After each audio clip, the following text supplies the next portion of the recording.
Gloire à Jésus. Yesu ashimwe. Gloire à Jésus. Yesu ashimwe.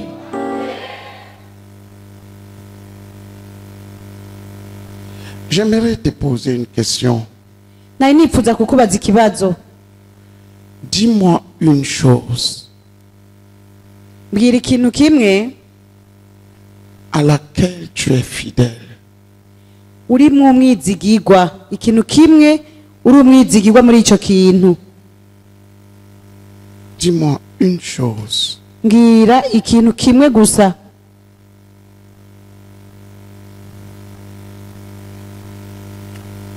sur laquelle on peut compter sur toi. twoshobora kuguharurako kuri ico kintu Sans courir le risque tudahatswe de se retrouver la main percée. tudahatswe gusanga kiganza cyatobotse.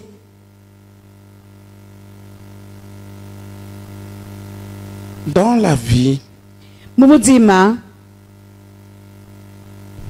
on a besoin des appuis.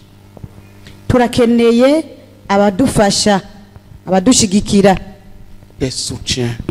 abantu badushigikira.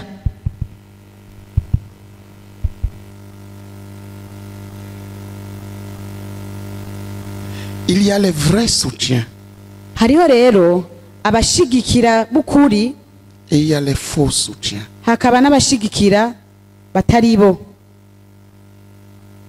C'est pour ça que je t'ai posé la question. Nico gituma nakubajije ico À kibazo quoi et à qui as-tu été fidèle dans la vie? ati ni mubiki canke ni kuri inde wabaye umwizigirwa mu buzima bwawe.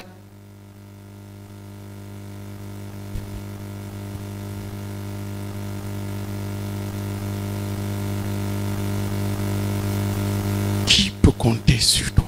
Ninde yoshobora kuguharurako Et être sûr hanyuma akabazi de neza s'appuyer sur toi ko yoshobora kukwishimikiza sans courir le risque que tu ne sois un roseau qui perce sa main. adahakwe gusanga ahubwo urihwa riza kumuzibura mu kiganza. Je vous parle ici sur la base d'une phrase, d'un verset biblique. Ibi ndiko ndabibabwira nishimikije umurongo wo muri Bibiliya. Il y a un roi Hariho umwami, israélien umwami w'umuyisirayeli qui décida de s'appuyer sur l'Égypte. yafashe ingingo yo kwishimikiza kuri Egiputa. Et Dieu le réprima Imana rero kiramukankamira en disant que l'Égypte ikimubwira ati Egiputa est un roseau cassé ati nirenga rivunitse, qui perce la main de celui qui ati prend le rizibura soutien sur lui, rigatobora celui qui s'appuie sur lui. uwugishimikije. Je veux qu'on sorte le verset là. Shaka uwo murongo muwundonderere. Il dit, mais tu t'appuies sur l'Égypte. L'Égypte Akabwira Imana ibwira nyamwami ngo uriko wishimikiza Egiputa. est un roseau cassé. Egiputa nirenga rivunitse. C'est Nebuchadnezzar qui disait ça. Il dit, l'Égypte est un roseau cassé Ngo Egiputa Brisé. ni qui nirenga perce la main rivunitse rizibura rigatobora ikiganza de quiconque cy'umuntu wese appuie sur lui. agishimikije. Je vous ai dit qu'il y a de bons appuis, Nari nababwiye ko hariho ibyishimikizo de byiza, bons soutiens dans la vie. ibintu canke abantu bagushigikira neza mu buzima. Et il y a des faux soutiens. Hariho n'abagushigikira nabi rero. Fou est celui qui s'appuie sur les roseaux cassés. Rero umusazi rero nuwishimikiza amarenga avunitse. Tu peux être un roseau cassé. Urashobora kuba nawe uri renga rivunitse. Si quelqu'un s'appuie sur toi, Umuntu akwishimikije il va se retrouver mal. azoca asanga amerewe nabi. Tu peux être aussi un bâton solide Urashobora no kubura inkoni ikomeye sur le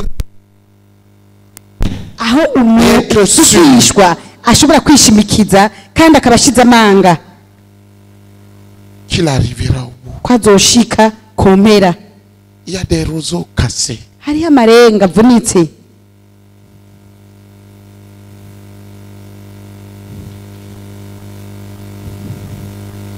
Il y a des roseaux cassés. Hariho amarenga avunitse.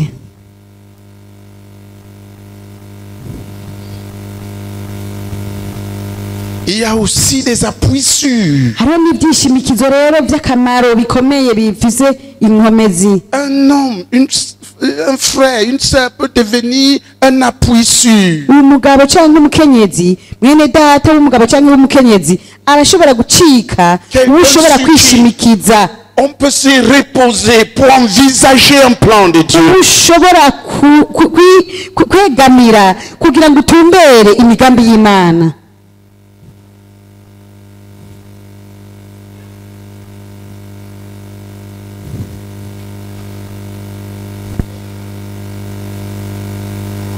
Es-tu un roseau cassé? Mbega waba uri irenga rivunitse? Qui peut compter sur toi? Ninde ushobora kuguharurako? Demande à ton voisin qui peut compter sur Mbarizo toi. mwicaranye uti mbega wewe ninde ushobora kuguharurako? Qu'il te dise. Kandi acakubwira. Une personne qui peut compter sur toi et ne pas être en danger. Ni bande bashobora kuguharurako hanyuma ntibisange mu kaga?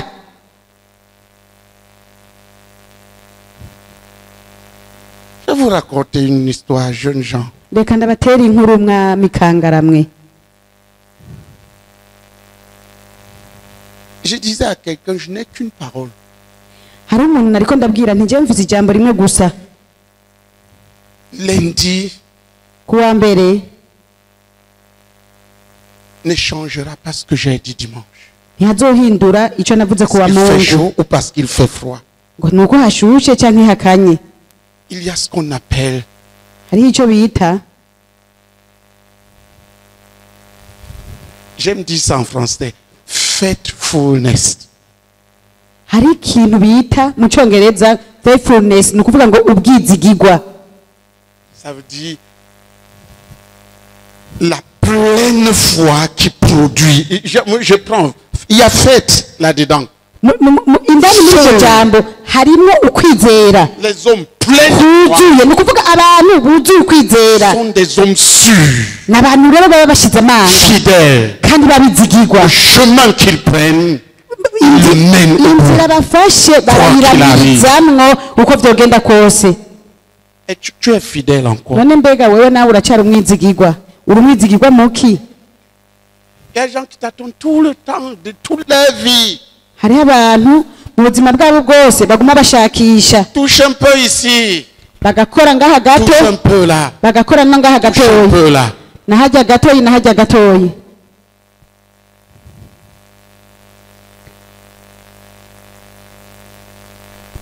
Ça s'appelle en anglais. Mu Congereza naho bavyita, Comment ça s'appelle en anglais? mu Congereza bavyita ngo iki? Unfaithful. Ngo unfaithful, ni ukuvuga kutaba umwizigigwa. Si je traduis littéralement, Ni ukuvuga ça m'a frappé. je byarantangaje ndabisobanuye mu rudome rumwe rumwe, C'est-à-dire bisigura ngo un plein manque de foi. ni ukubura ukwizera Qui est kumwe pleinement kuzuye, et rempli d'incrédulité. ni ukuvuga umuntu yuzuye mu buryo bukwiye ukutizera. Un infidèle. Umuntu atari umwizigigwa. Lorsque tu bases, tu poses, tu laisses reposer une œuvre Iyo rero ufashe igikorwa sur un infidèle, ukagishira mu maboko y'umuntu atari umwizigigwa, lisez le verset là. Tu es comme ce roi, musome ujya murongo, tu es comme ce roi fou uca ubaye nk'ujya mwami w'umusazi qui s'appuie sur un roseau cassé. yishimikiza irenga ryavunitse. Le seul risque qu'il court, c'est que s'il met sa main pour s'appuyer dessus, sa main sera percée. Ibyaha ko rero ni uko niyamara C'est des gushira douleurs. ikiganza ciwe kugira ngo douleurs. yishimikize iryo renga, Des douleurs. ikiganza ciwe kica gitoboka, Des aca atangura kumva imibabaro. Les gens infidèles Abantu batarabizigigwa sont des sources de douleurs pour Dieu, n'amasoko y'imibabaro ku Mana, des sources de douleurs pour l'œuvre de Dieu, amasoko y'imibabaro ku gikorwa des sources c'Imana, de douleurs pour les hommes de Dieu, amasoko y'imibabaro ku bantu b'Imana, des sources de douleurs pour les enfants de Dieu. amasoko y'imibabaro no ku bana b'Imana. Parce qu'au moment où tu cherches à reposer dessus, kuko rero ugiye kubishimikiza il casse, ahubwo baca bakuvunagura il te perce la main. bakagucumita mu kiganza. Lisez. Soma 2 Rois, chapitre 18, verset 21. Voici, tu as placé dans l'Égypte, tu as pris pour soutien ce roseau cassé, qui pénètre et perce la main de quiconque s'appuie dessus. Tel est Pharaon, roi d'Égypte, pour tous ceux qui se confient en lui. Amen. Regardez, frère. umviriza mwene data, Relis. subira usome Suivez bien. mwumvirize neza. Voici, tu l'as placé dans l'Égypte, tu as pris pour soutien ce roseau cassé, qui pénètre et perce la main de quiconque s'appuie dessus. Tel est Pharaon, roi d'Égypte, pour tous ceux qui se confient en lui. Amen. Amen. S'il vous plaît, suivez. Ndabasavye mukurikire.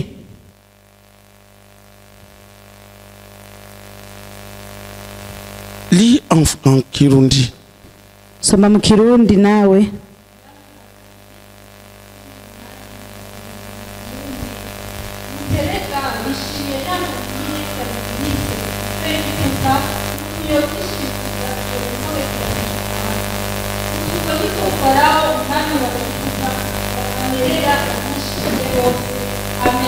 Amen. Relis. Usubira usome.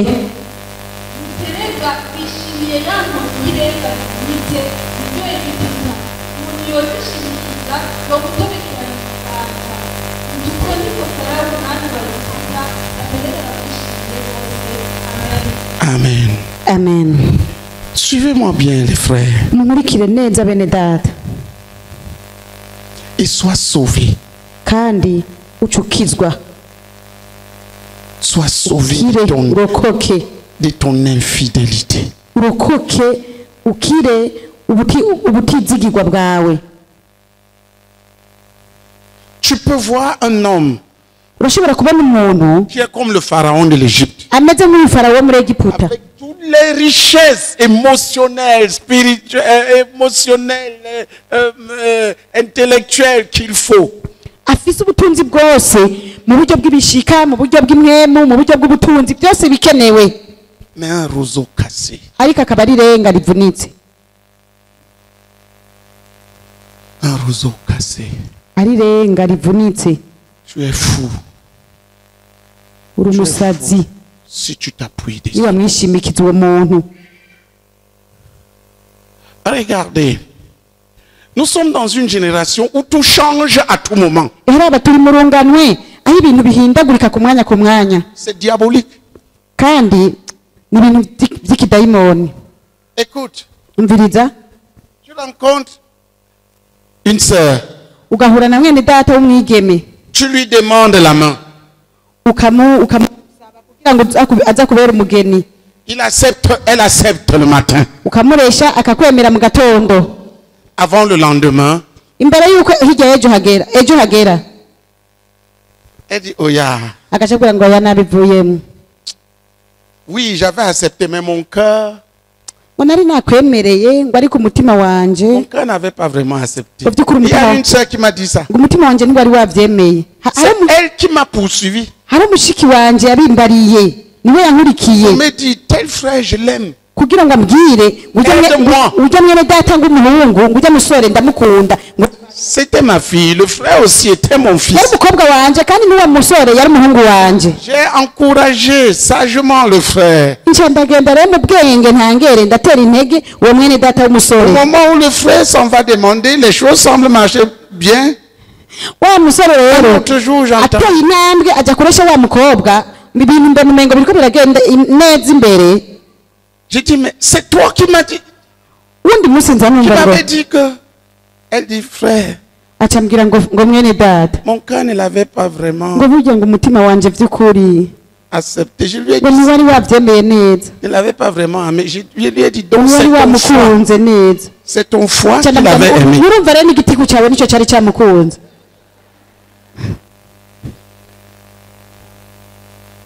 comment on peut mener une telle vie? none ni gute umuntu araho ubuzima nk'ubwo Comment Dieu peut te bénir dans une telle imana vie? none yo guhezagira gute mu buzima nk'ubwo Comment on peut s'aimer sur du sable? ni gute umuntu yobiba ku musenyi Comment un homme peut s'aimer sur du sable? ni gute umuntu yobiba Comment veux-tu que Dieu s'aime sur du sable? kubera iki ushaka ko imana ibiba ku musenyi Et tu es infidèle. mbega ntiwizigiwe nturi umwizigirwa Montre-moi une chose ndagusabye unyereke basi ikintu kimwe dans laquelle tu as été fidèle. wabayemwo umwizigirwa Une seule. kimwe gusa Montre-moi une personne nyereka umuntu umwe à laquelle tu as été fidèle wabaye ko umwizigirwa sans bifurquer selon tes propres désirs, selon tes propres, parce que ça semble être la maladie udakwepakwepa généralisée dans votre mu byifuzo génération. byawe kuko ibi bintu bisa nk'ibyagwiriye mu rungano rwanyu C'est comme si on avance vers une génération d'infidèles. ngo turiko dutera intambwe tuja mu runganwe rw'abatizigiwe Unfaithful abantu batayabizigirwa generation. urunganwe rutari urwizigirwa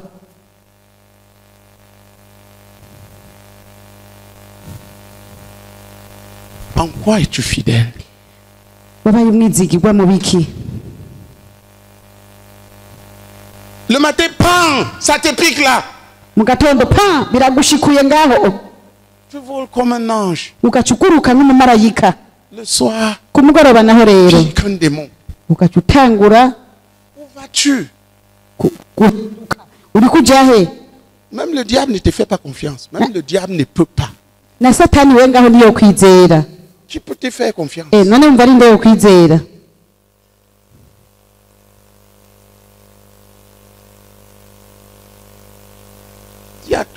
Demande à ton voisin, tu es fidèle en quoi?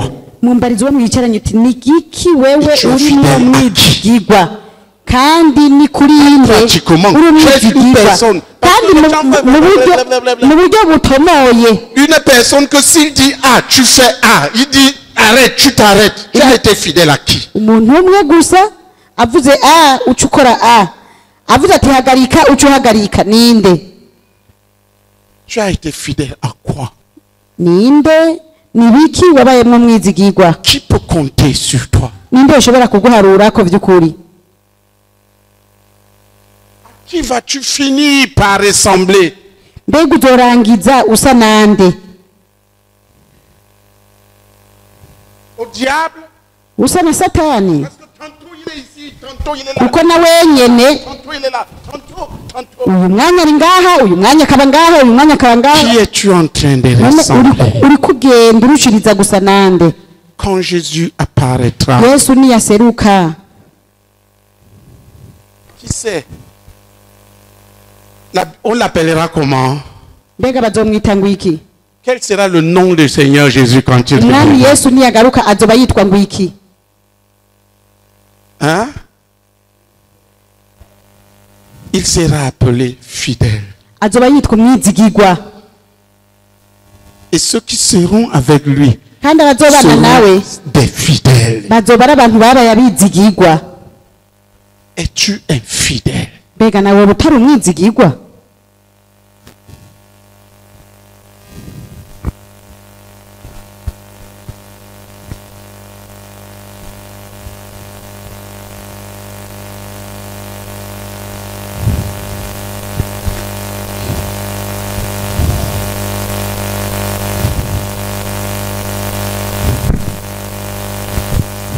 Tu es fidèle à quoi? uri umwizigirwa mu biki Tu as appris à méditer. warize kurimbura Qui a appris à méditer? ninde yigishijwe kurimbura Lève la main. akirize Es-tu fidèle? none uri umwizigirwa Tu as appris à prier. Es-tu fidèle? warize gusenga mbega none uri umwizigirwa Pour garder ça sur dans le temps, urigwanako kugira ngo uko umwanya utera imbere nawe ugume ubizigamye regardez, vous êtes nombreux là. eraba muri benshi hano La seule chose, c'est que je ne parviens pas encore à donner une direction. ikintu kimwe gusa nuko ntarashobora gushika ku rugero ntanga intumbero. Ça, c'est l'équipe à laquelle je ne parviens pas encore à donner une direction. Sindashika neza ku rugero rwo kubatumbereza neza. C'est des gesticulateurs. N'abantu bakina udukino. Un homme de Dieu est comme un kiboué. Un homme de Dieu est comme un rocher. Umuntu w'Imana ameze nk'ibuye rinini. Le temps passe. Ameze nk'urutare. Il demeure pareil. Umwanya uko ugenda aguma ashikamye ameze kwa kundi nyene. Les événements passent. Ibihe bikamucako. Il demeure sur les mêmes choses. Akaguma muri vya bindi nyene yarimwo. À ton voisin, est-ce que tu sais pourquoi le frère René t'appelle ici? Mbarizo mwicaranye tumbega urazi igituma mwene data René yaduhamagaye hano. Il faut que je te dise. Reka renda kikubarire. Je n'ai pas le temps de blaguer. Sifise umwanya wo gufinata. Je veux faire de vous mes fils et mes filles. Shaka Des kubahindura gens qui sont comme moi là. abahungu n'abakobwa banje. Si tu n'es pas prêt à ça, Abantu bameze fuis nkanje. une fois. Rero ibyo utavyiteguriye rabuhunge nyene rimwe rizima nta kundi. Parce que Kuko l'œuvre dans les générations futures en dépend. igikorwa cyo mu nzinganwe ziri imbere ivyo bizovana namwe. Donc là, Rero ngaho tu restes ugumaha ici ukagumaha nyene durant cette retraite. mu gihe cyose cya kuno kwiherera. Personne ne fuit. Nta muntu umwe ahunga. Demande à ton voisin. Mbarizo mwicaranye. Dis-lui, donne-moi une personne à qui tu es Uti fidèle. umuntu umwe gusa uri umwizigirwa kuri uwo muntu. Vas-y, demande-lui Mubanze qu'il te dise kandi akwishure. une personne. Uti umuntu umwe gusa.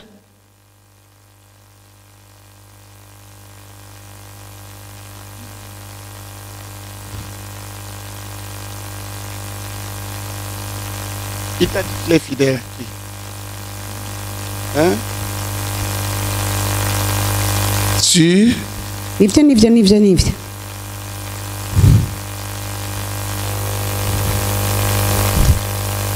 Voyez-vous, Urabona les infidèles sont les gens sans foi. abantu batarabizigirwa n'abantu batagira ukwizera. Ça m'a frappé quand j'ai lu la chose en Ibyo anglais. bintu byankanguye aho nabisoma mu Dans cyongereza. faithful, il y a fête, Muri iryo jambo faithful harimwo ukwizera. la foi. Faith mu kwizera.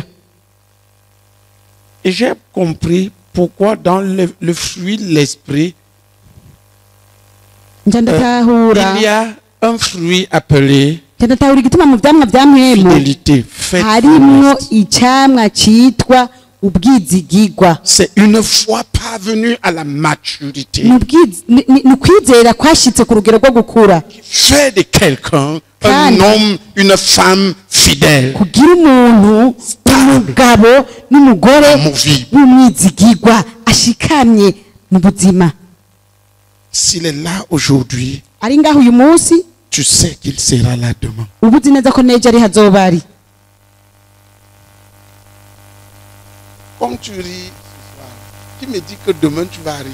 Nk'ubu none usomye uyu mugoroba ninde azi ko ejo naho ari wowe uzosoma.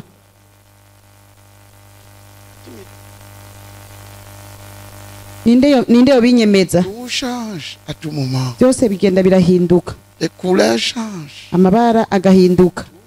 Change. Byose birahinduka.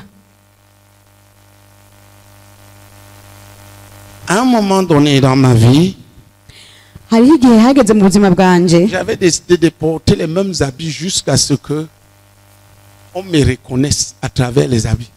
nari narafashe ingingo y'ukwambara impuzu nkaguma nambaye za mpuzu nyene gushika aho bazomenya nkakaranga muntu bamenyeye ku mpuzu. Parce que je ne suis pas un caméléon. Kuko jewe sindi uruvo. Porter les mêmes couleurs, telles que si j'apparais de loin, tu sais, ça c'est le frère aîné. Nkambara ya mpuzu y'ibara rya rindi nyene ku buryo nserutse abantu bace bavuga ati buriya ni mwene data Renashitse. Plusieurs d'entre nous sont des caméléons. Ils changent de couleur tous les jours. benshi muri twebwe tumeze nk'uruvoruvo Dans duhindura toutes les amaku- circonstances. duhindura amabara iminsi yose bivanye n'ibihe turimwo Ils sont comme le pharaon de l'Égypte, bakamera nka farawo muri egiputa apparemment resplendissant, akagaragara nk'umuntu un roseau cassé. akayangana mugabo ari irenga rivunitse Percera la main de quiconque se icumita prend appui sur lui. umuntu wese agishimikije Dieu peut-il compter sur toi? mbega imana ishobora kuguharurako Quel homme de Dieu a compté sur toi? Compte sur toi de manière certaine. ninde muntu w'imana yoshobora kuguharurako kandi mu buryo bwuzuye avyemezwa neza Un jour tu es d'accord, umunsi umwe ukaba muvyumvikanako un autre jour tu es 100% contre. uwundi munsi ukabigwanya ijana ku ijana Demande à ton voisin, mbariza uwo mwicaranye es-tu un roseau cassé? uti mbega wowe uri irenga rivunitse Es-tu un roseau cassé wowe uri irenga rivunitse qui perce la main de quiconque s'appuie dessus? rizibura umuntu wese agishimikije Je voudrais que tu t'examines. ndiko ndipfuza ko wisuzuma Je suis époustouflé jewe ndatangara cyane par le nombre de personnes qui veulent accéder au leadership, n'igitigiri cy'abantu bashaka kuba abarongozi mais qui sont totalement infidèles.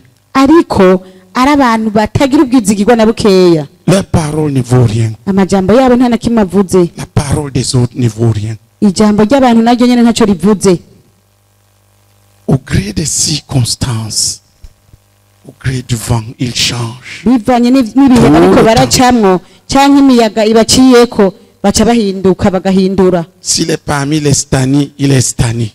nyamba ari mu basani nawe aca b'umusani On dit stani. C'est stani ou sani? Bon, c'est votre langage. C'est sani. n'umusani sivyo Parmi les sani, il est le meilleur sani. ari kumwe n'abasani nawe aba umusani mu bandi kandi mwiza gusumba n'abo basani Certains d'entre vous, bamwe muri mwebwe j'ai croisé une sœur en ville. hari umwe n'indata w'umwigeme twahuriye muri vire Elle était habillée un genre, je n'ai pas reconnu. yari yambaye mu buryo ntamumenye Il y avait le maquillage, yari yisize pied un genre. J'ai regardé, j'ai dit, mais cette sœur-ci ressemble Yari- à quelqu'un que je connais. yimonoye ku buryo mwihwisha nkavuga nti mwene data w'umwigeme umengo ndamuzi asa n'umuntu J'étais nzi sincère. kandi nariko ndavugisha ukuri Je disais, mais je connais, ntiyari umuntu basa parce qu'on s'est croisé des yeux. kuko twahuje amaso Elle ne savait plus. nawe Elle rero me reconnaissait bien parce que moi je suis we yaramenya kuko jewe même couleur. ikibuye nibara nijyanye n'inyene La nuit simindagurika comme le jour. mwijoro no ku murango ndi wa wundi Frère, bene data je regardais. ndamwihweza J'approche. ndegereza Je ne parvenais pas à la reconnaître. sinashobora kumumenya Lorsque même ton propre père ne peut pas te reconnaître dans nyamba certaines na so wawe circonstances, yakuvyaye adashobora kumenya ngo akwibuke tu es un caméléon. ubu uri uruvoruvo n'ukuri Une couleur le dimanche, ukagira ibara kuwa mungu une autre couleur le lundi, kuwa mbere ukagira irindi une couleur à l'église, kwishengera ukagira ibara une autre couleur quand tu es dans la ville. uri hariya mu gisagara ukagira irindi Demande à ton voisin, qui es-tu, mon ami? mbarizo mwicanye ti Dis-nous, mugenzi tu wewe es none qui? urinde wewe Qui es-tu? urinde Ouais. urinde Quelle est ta couleur? ibara ryawe ni irihe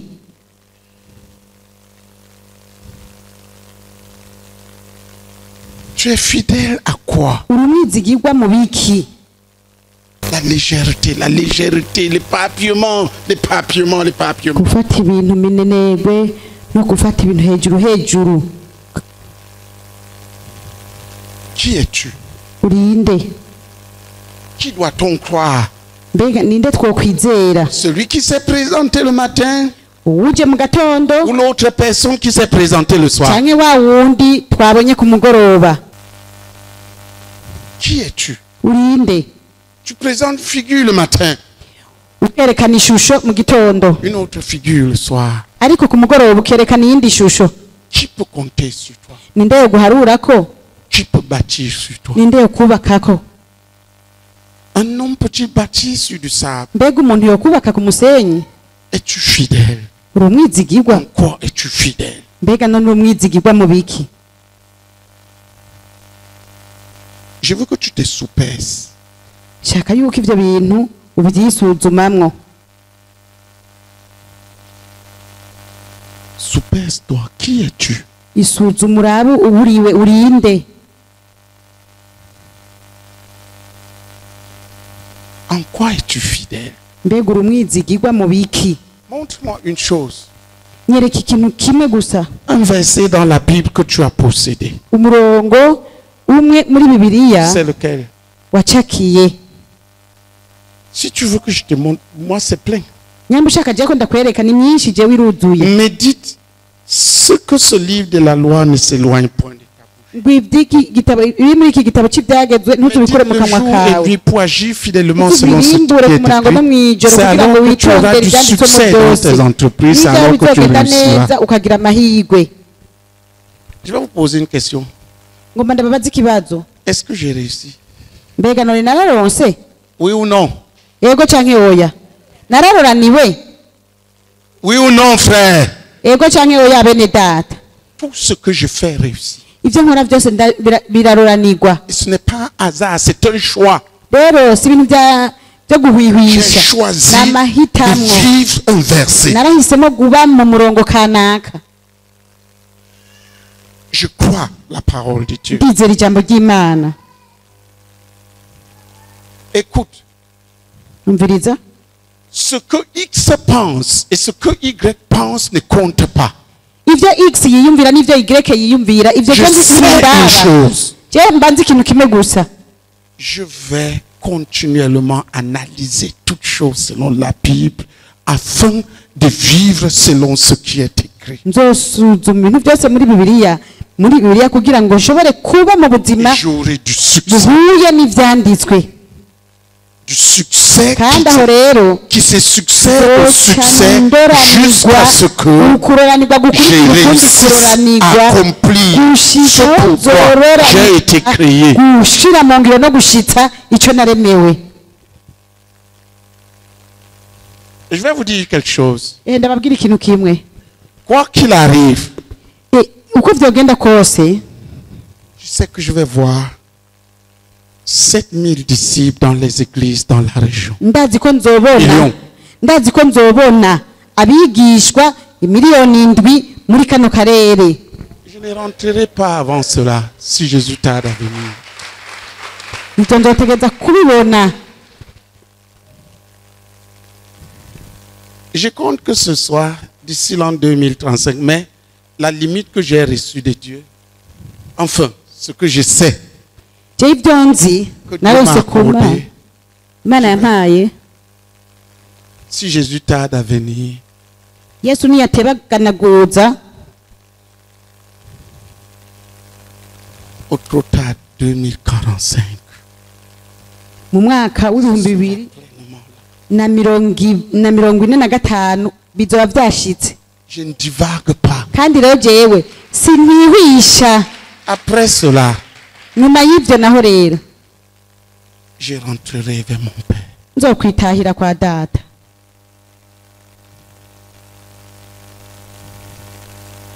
J'ai vu mon départ. Je narabonye ingere gutaha. Je rentrerai en paix. Nzotaha mu mahoro.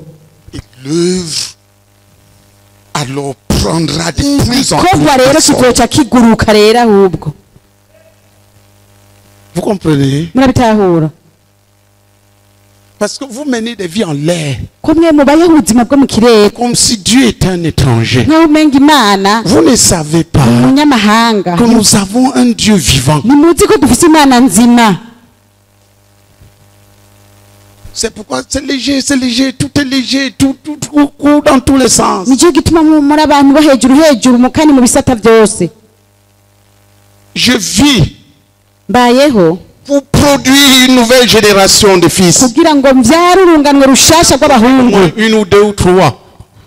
rumwe zibiri nka zitatu Je veux une nouvelle génération parmi vous.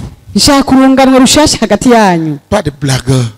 atari urw'abafinasi Des gens dont la parole, l'engagement vaut l'engagement. abantu ingingo iba ari ingingo nyene Ce que Dieu a dit, il le croit. icyo imana yavuze Et bakacizera envers contre tout, il kandi l'amène tout icyo vers là. byobasaba cyose bakazana C'est ça, byose ngaho babitumbere les hommes de foi. jaho abo nibo bantu bo kwizera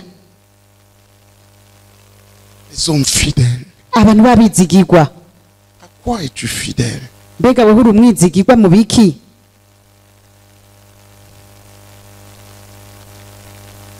À quoi es-tu fidèle? wowe uri umwizigirwa mu biki Un jour, j'ai lu. umunsi umwe narasomye Cherchez premièrement le royaume et la justice ngo de Dieu. murondere ubwa mbere na mbere ubwami bw'imana no kugororoka Et toutes ces choses vous seront données par-dessus. ngo kandi ibisigaye byose muzovyongerwa Certains d'entre vous croient qu'ils vont rattraper les choses parce qu'ils les poursuivent. abantu bamwe bamwe biyumvira muri mwebwe biyumvira yuko bazoronka ibintu kubera ko bavyirutseko cyane Tu vas courir uziruka et les choses vont te fuir. ibintu navyo bice biguhunga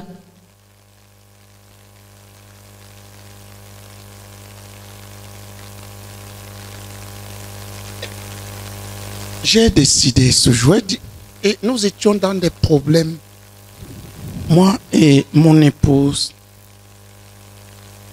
et ma fille, nous étions dans des difficultés énormes. jewe nafashe ingingo jewe n'umuryango mu gihe jewe n'umuryango wanje jewe n'umukenyezi wanje J'ai cru Dieu. jewe nafashe ingingo igihe jewe n'umukenyezi wanje twari mu ngorane zidasanzwe J'ai décidé de le prendre sur parole. ndizera imana ariko ndayifatira ku ijambo ryayo Je n'avais pas de travail. nta n'akazi nari mfise Je ne pouvais pas normalement prendre soin de ma famille. sinashobora mu by'ukuri kwitwararika neza umuryango wanje Pendant cette retraite, j'ai dit à Dieu, j'avais perdu mon travail. kuno kwiherera narabwiye Dieu, muri nyakwiherera Dieu, tu es en train de dire narabwiye imana kuko nta kazi nari mfise que moi, ni gute je travaille pour ton royaume. atera aba ndagukorera Et je kandi nkorera ubwami travaille pour bwawe que tes enfants obéissent à la vérité. kandi ndikubura kugira ngo abana bawe bumvire Et toi? ukuri kwawe Et toi, none nawe tu te charges de m'amener ehe tout ce niwitwararike dont j'ai besoin. nanjye unzanire ibyo nkeneye byose C'est ça que tu me dis, n'est-ce pas? ati nibyo umbwira none si ibyo umbwira mu ijambo ryawe Ok, je vais le faire. wego nzobikora Voici où ça m'a mené. ivyo rero ngaharaba aho Je vais vous byanshikanye dire, frères et sœurs, bene data tout ce que je désire, ngoma ndababwire ibyo je pense, ibyo nipfuje byose nkavyumvira no mu vyiyumviro viens. imana irabizana Je ne prie pas. sinda Je ne nasenge prie pas pour les choses dont j'ai besoin. sisengera ibintu nkeneye Il y a quelqu'un qui se charge de me les amener. Applaudissons hariho pour umuntu Jésus. ajejwe kubinzanira komera amashi umwami yesu Ne prie pas. sinda nabisengera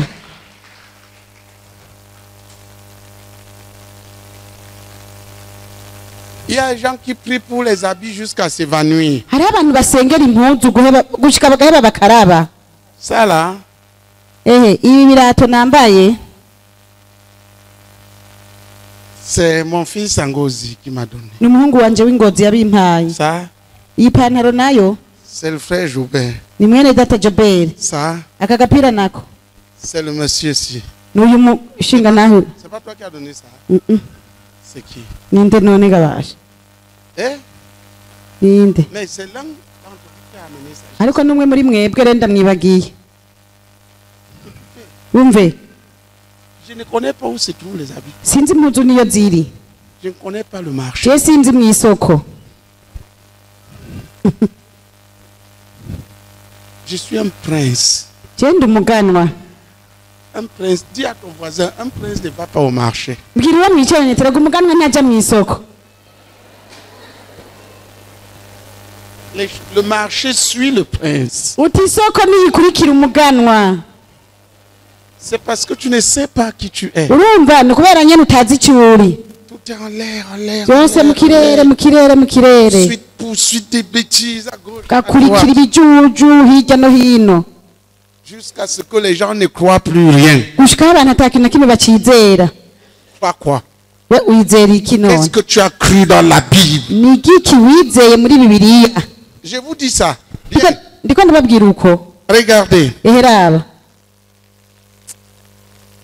Comment je dis? Qu'est-ce que je peux dire? mbe ndabibasobanurire gute ga yemwe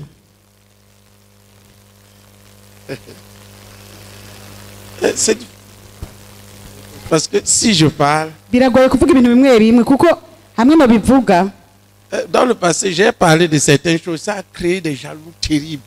muri kahise hariho ibintu bigeze gushinga intahe bica bizana amashari menshi ahubwo ateye ubwoba Les choses me suivent. ibintu birankurikira Je suis Dieu. je ngakurikira imana Je travaille pour son royaume. nkakorera ubwami bwayo Je travaille pour ses enfants. nkakorera abana bayo Les choses me suivent. ibintu rero bikankurikira Même les choses pratiques qu'il m'a demandé de faire, je les fais parce qu'il m'a commandé de faire. Et Oui, je les oui, fais non. pour lui. n'ibintu byo mu buryo bugaragara yantegetse gukora ndabikora kuko yansabye kubikora kandi nkabikorera yo nyene Fidèle. mwizigirwa Fidèle. vuga uti umwizigirwa Marque portes-tu? mbega ni ikihe kimenyetso kikuriko Fidèle utizigirwa ou fidèle? cyangwa umwizigirwa Pourquoi es-tu fidèle? À qui ni es-tu igiki fidèle? kintu wabayemwo mwizigirwa Moi, une cyane personne. ni kuri nde basi wabaye Qui tu es kumwizigirwa fidèle? umuntu umwe gusa wabaye kumwizigirwa Une personne umuntu umwe qui ne dira pas automatiquement ce que tu veux. atazokwama avuga ibyo wowe ushaka Si tu dis que tu es fidèle à ton ting-ting d'amis, uvuze kuri umwizigirwa kuri urya mugenzi wawe tente ubujujujuju c'est comme dire quoi? ni nko kuvuga iki ngaho Vous voyez, urabona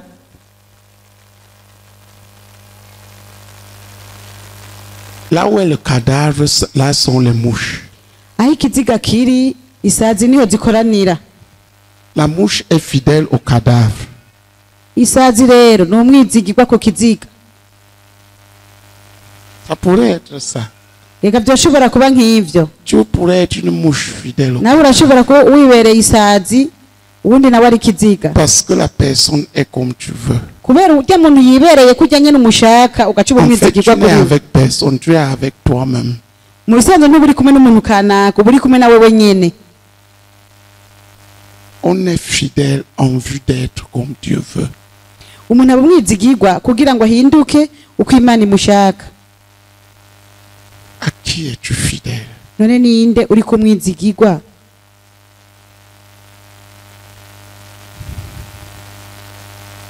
Le temps avance. umwanya uragiye La moisson est grande. kandi ibyimburwa nabyo ni byinshi Et il n'y a pas d'ouvriers. abakozi nabo ni bake Et des gens dans lesquels Dieu a mis tellement de talents abantu nabo imana yashyizemo italenta nyinshi se dispersent dans tous les sens. barashwiragira hirya no hino Dans une infidélité totale. mu kutizigirwa guteye ubwoba kandi kwinshi Es-tu fidèle même à ton ministère? mbega hoho uri umwizigirwa ku gikorwa cyawe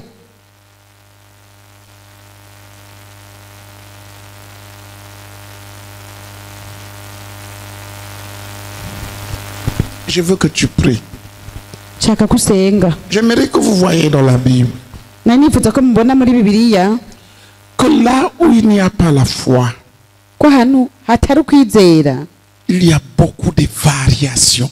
haba hari ihindagurika ryinshi Mais en Dieu, ariko mu mana il n'y a pas d'ombre de nta variation. gitutu cyo guhindagurika kirimwo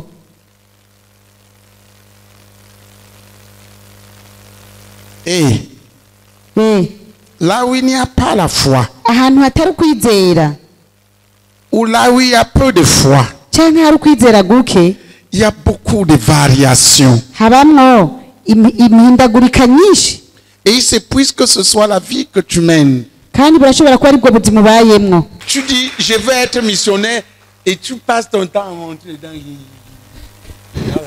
ukavuga ngo ushaka kuba devenu umumisiyoneri missionnaire parce qu'il a bien hanyuma ciblé ses ugaca dons, umara umwanya wose wibereye mu gisagara uri kurashinyiriza ngo hihihi. ou parce qu'il a les beaux dents. nta muntu aba umumisiyoneri kubera afite amenyo meza oya.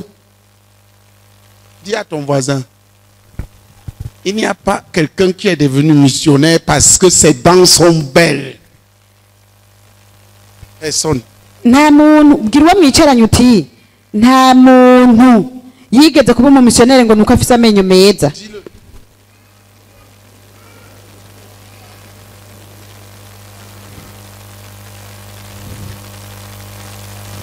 Il m'a dit qu'il veut devenir missionnaire. Il m'a suivi pendant...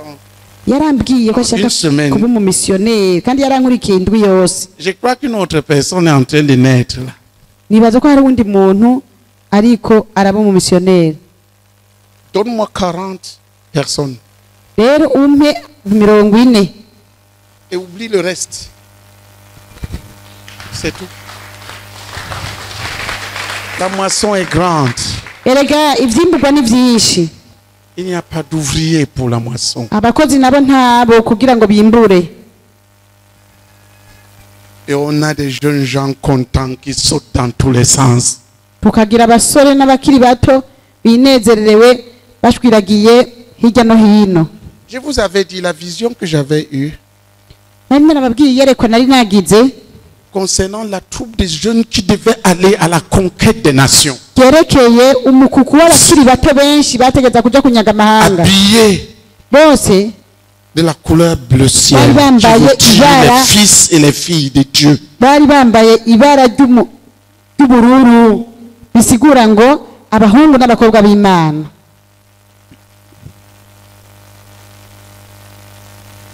C'est pour ça que vous êtes là. Nico gituma rega muri hano Pas pour que tu restes comme tu es. atari kugira ngo ugume uko wari umeze.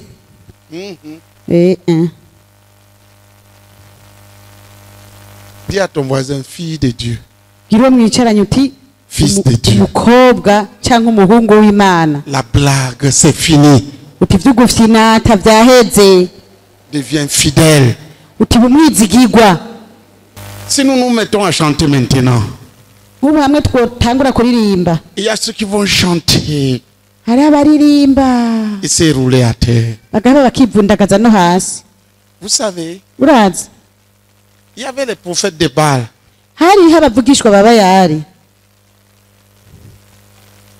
Pour faire descendre ce qu'ils appelaient Dieu, kugira ngo bamanure icyo bita Imana ils sautaient, barasimba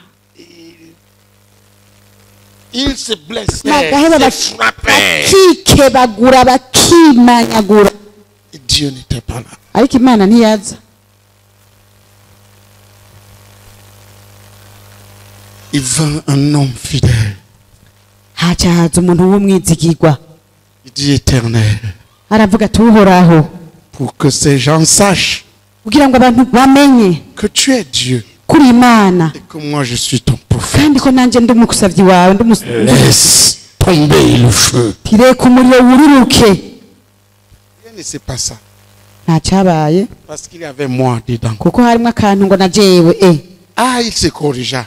aca arikosora Après il dit éternel, aca aravuga ati uhoraho pour que ce peuple sache que c'est toi qui es l'éternel. kugira ngo buno Il dit, non, bwoko non, laisse tomber le feu. bumenye ko ari wowe uhoraho reka umuriro wururuke.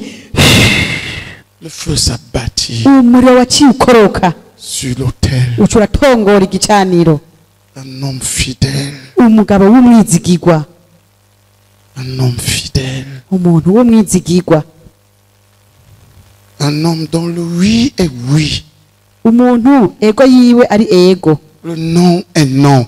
oya yiwe ni oya. Tout ce qui vient à côté du diable. ibindi byose byo hirya no hino ni bya Satani. Dis à ton voisin mbwira uwo mwicaranye que ton oui soit oui. uti ego yawe ibe ego, Que ton non soit non. uti oya nayo ibe oya, Tout ce qui vient à gauche et à droite, c'est du diable. uti ibindi byose biva hirya no hino ni vya satani, Enlève tout ce truc du diable. uti ibindi byose biva hirya no hino ni vya satani. Si c'est avec Dieu que tu veux marcher, uti nyamba ariyo mana ushaka ko mugendana,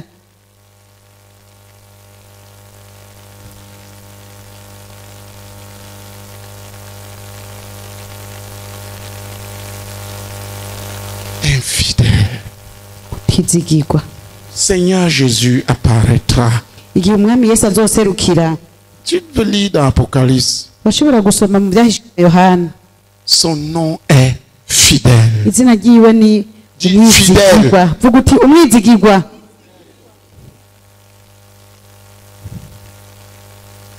Viens fidèle. Cika umwizigirwa Quelque chose. ku kintu kanaka, Quelque chose de divin. ikintu kandi quelque kiva chose ku de Mana mondain. atari ikintu cyo mu isi. Deviens fidèle. Cika umwizigirwa, Deviens semblable à Christ. cika ubusa na Kristo, Arrête de gesticuler. atavyo kushagirika. Tantôt oui, tantôt non, tantôt oui. Uno munsi vuga yego, ejo ukavuga oya, uno munsi ukavuga oya, ejo ukavuga yego.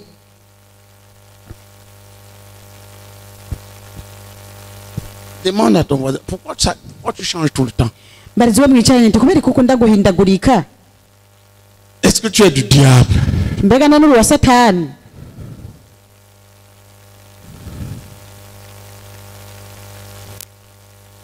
Imaginez cette sœur. Ibaze uyu mwene data w'umwigeme,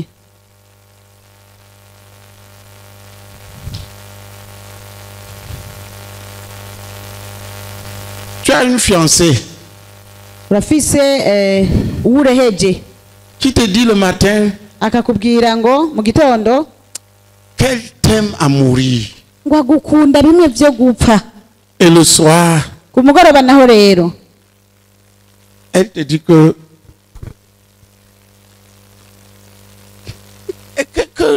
est-ce qu'elle était en train de rêver. akakubwira ati shwe imbere burya hajya nariko ndarota. Ton nez ne lui plaît pas. Si tu continues, tu es fou. Ubandanije n'uwo muntu rero wowe uri umusizi. Stop. Hagarika. Ça parle des problèmes en vue. Ivyo biba bikwereka ko imbere hari ingorane. C'est un roseau cassé. Iryo ni irenga rivunitse. Tu ne peux pas t'appuyer dessus et fonder Ntushobora quelque chose. Et je vous dis, jeune kugishimikiza fille, kugira icyo uzovamwo. écoutez-moi. Kandi niko ndababwira mwankumi munyumvirize neza. Ne sois pas un roseau cassé. Nimucika amarenga avunitse. Que ton oui soit oui. Ego yawe ibe ego, Que ton non soit non. oya yawe nayo ibe oya. Ce qui vient à côté du Ibindi diable. navyo vyose biba bije biva ku mugwanizi. Ibaza umusoda rero yogenda n'inkoho ngo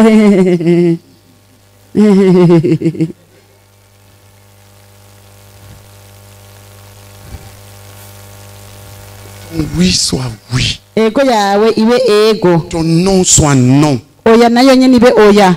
Ce qui vient à côté du diable. Ibiza byose hirya no hino ni vya satani.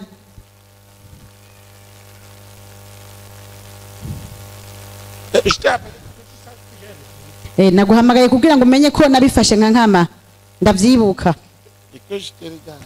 kandi ko ndagucungishije ijisho. C'est toi qui l'as dit. Niwe wabivuze Prouve. rero vyerekane. Qui veut être missionnaire ici? Inde wundi ashaka kuba mu missionnaire hano Lève la main. akirize gutya.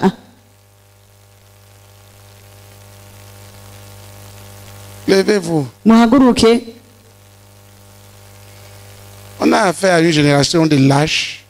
Dufise urungano rw'ibijora rero. Est-ce que les frères sont des lâches? Mbega abene data b'abasore n'ibijora. Aba basore bose n'aba bakiri bato bose n'ibijora gusa. Tu veux être quoi? none wewe ushaka kuba iki none Vous ne voulez pas être missionnaire? mwe nimugishaka kuba abamisiyoneri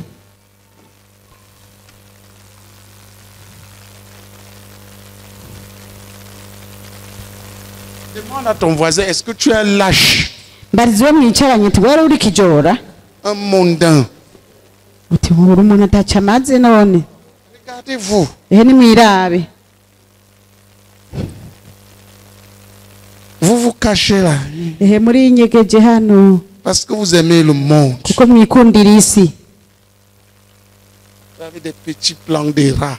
mufise utugambi duto duto tw'imbeba Quand j'ai cru, igihe nizera j'ai lu dans la Bible, demande-moi des nations. nasomye muri bibiliya ngo Je te les donnerai. gusaba amahanga nzoyaguha Tu les battras avec un verge de fer. kandi uzoyaragiza inkoni y'icuma uburundi Mufuko, mu mufuko Congo, kongo Tanzania. mu mufuko tanzania mu mufuko Oui. J'ai cru, narizeye cru frère. narizeye bene data Quoi? we wizera iki none Demande à ton voisin qui est assis là, au lâche. mbariza uwo mwicaranye ari ngaho Toi, tu n'es pas missionnaire, tu es quoi? uti none we ko utari mu misiyoneri wewe uri iki none Tu es démissionnaire. uturi watanze imihoho Toi, tu es. uturi giki Tu n'es pas missionnaire. uri mu misiyoneri Tu es quoi alors? uri giki none Démissionnaire. uri watanze imihoho Dieu doit compter sur toi. Pourquoi? ntegeza kuguharurako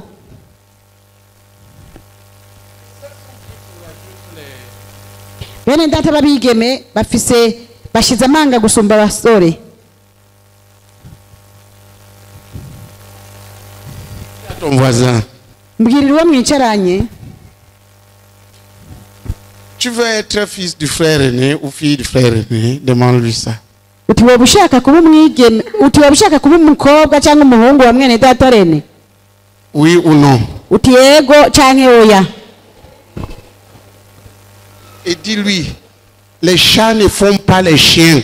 akubariye ngo yego uca umubwira uti inyaru rero ntizivyara imbwa Les chats ne font pas les chiens. inyaru ntizivyara imbwa Le frère aîné est un missionnaire bene jusqu'au data sol. bene n'umumisiyoneri no mu magufa Toi, tu es quoi? wene nuri giki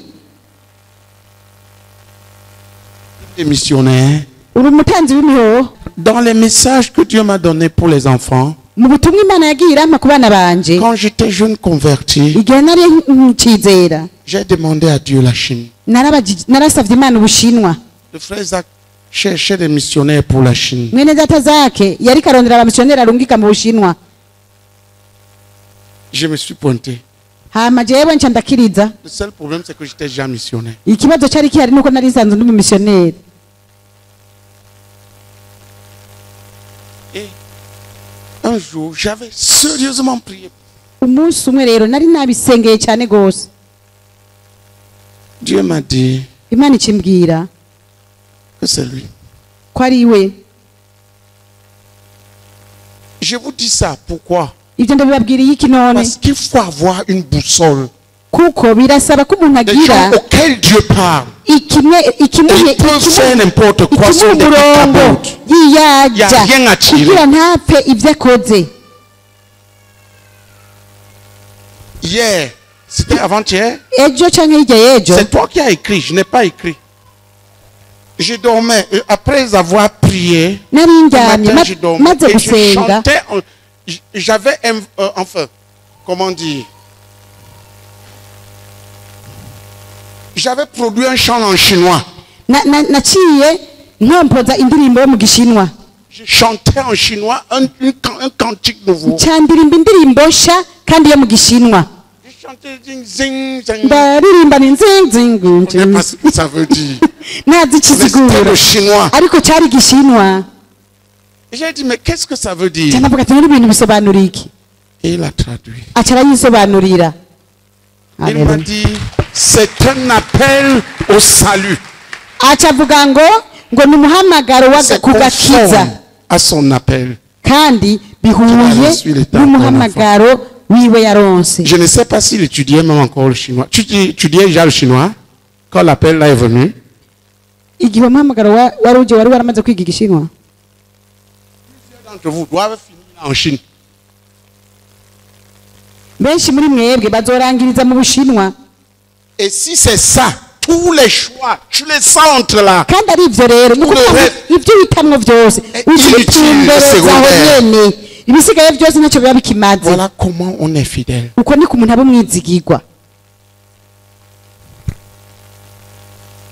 Fais le truc là, imite les gens là que je t'ai montré. Fais-le. Alléluia. Amen. Bienvenue.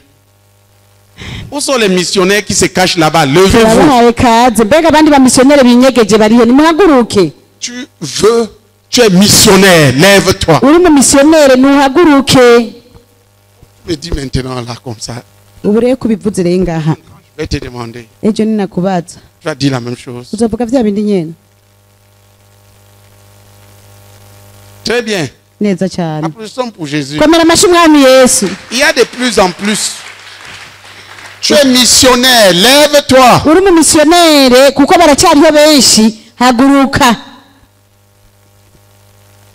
Ego. Comment leur nom? Demande à ton voisin. Toi, tu es quoi alors maintenant? Des missionnaires.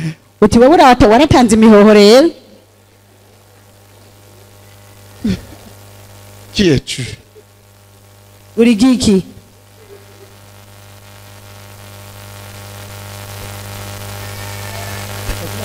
Alléluia. Amen. Alléluia. Amen. Alléluia. Amen. Devenez fidèle. Tu donnes ton nom au Cameroun et tu t'assieds. Amen. Amen. Amen. Amen. Celui qui est assis là, dis-moi, tu es quoi? Des missionnaires ou missionnaire? Qui es-tu?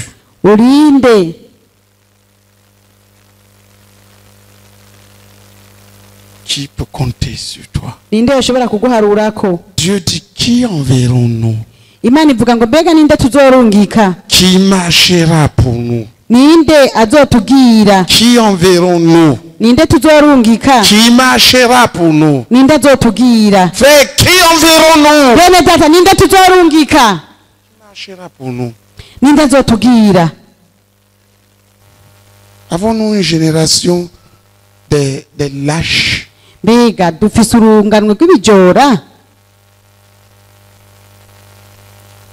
les lâches, les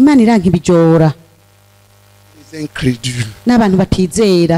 Missionnaire veut dire qu'il y a une mission.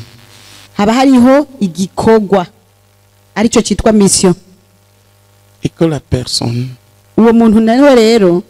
quitte le reste pour aller accomplir la mission.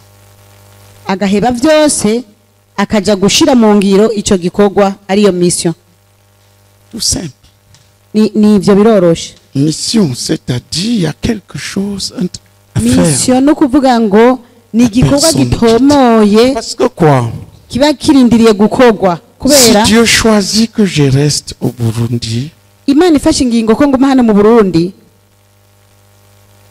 c'est qu'il y a, c'est que la mission est au Burundi. Un missionnaire n'a pas d'attache terrestre. Là où tu me vois là, les oiseaux ont les nids. Les renards ont des tanières. Je ne veux pas avoir d'attache. Les prières que je fais régulièrement, Seigneur, que sur la terre je ne prenne plaisir qu'en toi. Je suis un missionnaire.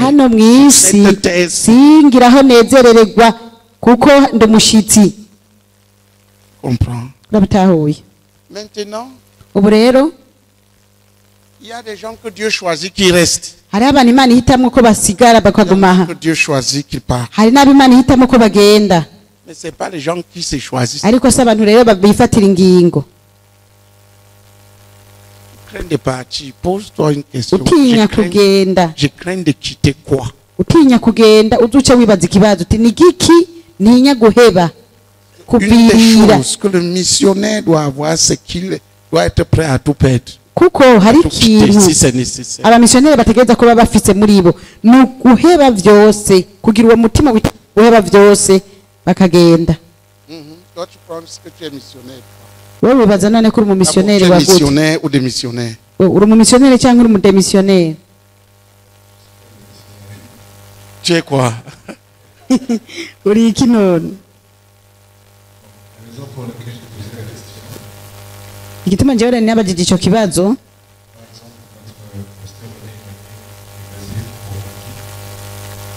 N'empêche qu'il aille au Congo ou quelque part ailleurs pour gagner des âmes. pasiteri mwene data René none aba hano mu Burundi ariko nikimubuza ko agenda kunyaga imitima muri Kongo n'ahandi, Mais après, rentrer au Burundi. ariko kandi akagaruka agataha mu Burundi. Donc, je me disais que Rero nariko ndibwira d'une façon ou d'une autre, on pouvait être aussi missionnaire, basé chez soi, On sait quel singe. none ushatse kuvuga que je pouvais être missionnaire, ati rero je nariko ndiyumvira ko nanje noshobora kuba umumisiyoneri, un missionnaire chantre. ati nkaguma ndi umumisiyoneri mugabo w'umuririmbyi. Un missionnaire. Là, je le dis, je suis sincère. Kandi aha ndiko ndavugisha ukuri, Que je pouvais être un missionnaire chantre qui va gagner des âmes. Tu as déjà gagné combien? ko ntushobora kuba umumisiyoneri w'umuririmbyi akanyaga imitima biciye muri icyo gikorwa. Bamubajije ati none umaze kunyaga imitima ingahe? Je dirais que je n'ai pas encore été sérieux dans ce domaine pour pouvoir avoir un effectif. Ati sindabifata neza nka nkama kugira ngo nshobore kuvuga igitigiri n'abamaze kunyaga. Ce que toi-même tu veux. Wewe none wumva ushaka iki? Tu n'es pas encore sérieux. Urumva nabo wicu ushaka, icyo nyine ushaka nacyo nyine ntuwagifata nka nkama. Qui veux-tu quitter? Tu veux que Dieu te croie? None wumva Imana none yo kwizera. Ushaka kukwizera. Parce que Dieu a besoin de te croire. Kuko Imana irakeneye kukwizera. Dieu a besoin de croire les gens pour marcher avec eux. Imana imbere y'uko igendana n'abantu irakeneye kubanza kubizera. Missionnaire chante. Umumisiyoneri w'umuririmbyi. Et je veux ça. Kandi ivyo ndabishaka. Où sont-ils? None barihe?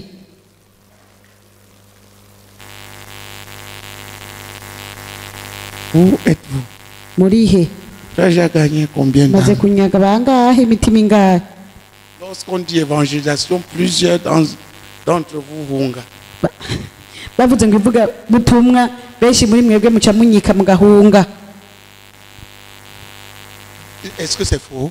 Ndabeshe. Est-ce que ce que le frère René dit là, est-ce que c'est faux? Bazomwicaranye ati bige byo mwene data rero navuze ugira arabeshe. Ne hunga pas. Ati we nuhunga wewe. Quand l'évangélisation arrive, Ivuga butumwa ricitse.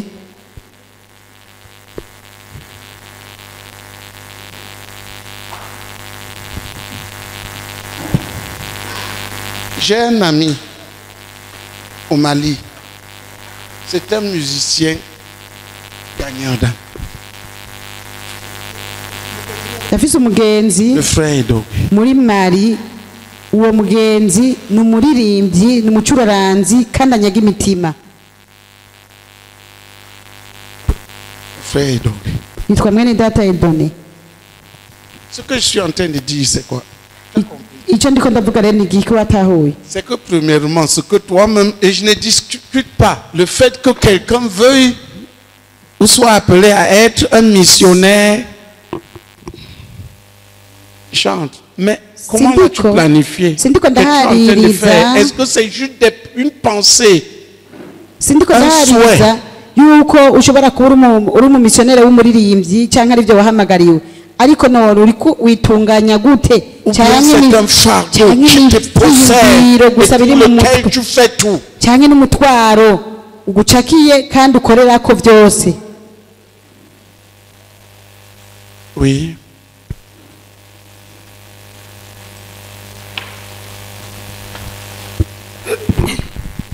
Je pense que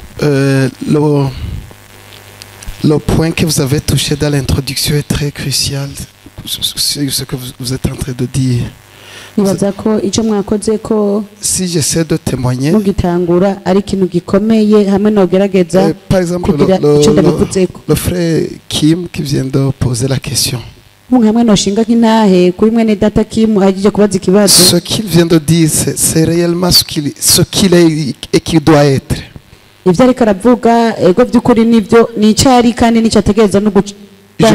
Je peux me souvenir d'au moins 2 églises que nous avons plantées avec lui. Je me souviens qu'on partait vers la Issar, c'est à peu près 8 heures de marche si tu veux. On passait là-bas au moins 3 à 4 jours. On s'installait là-bas. Alors on louait le Seigneur le soir, on appelait les gens là-bas. Il n'y avait pas encore l'église. Alors on louait le Seigneur puis eux chantaient et nous prêchions l'évangile. Les nuits, on passait les nuits dans une maison de quelqu'un qui nous prête, là où on va prier. Alors, je disais que ce que vous avez touché dès le départ est très crucial. Je pense que chacun doit définir qui il est et être fidèle dans cela.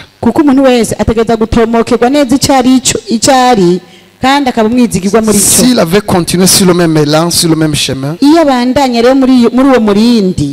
sur lequel il avait commencé, on serait déjà dans plusieurs communes là-bas dans les communes. Donc je pense que qu'il examine le prix à payer sur ce qu'il vient de dire, et qu'il vraiment examine ce que vous avez dit dès le départ, la fidélité dans ce que je dis. Merci. À quoi es-tu fidèle? Qui es-tu?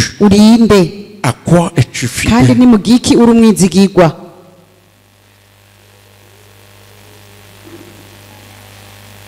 Tu es certainement appelé à quelque chose. C'est quoi?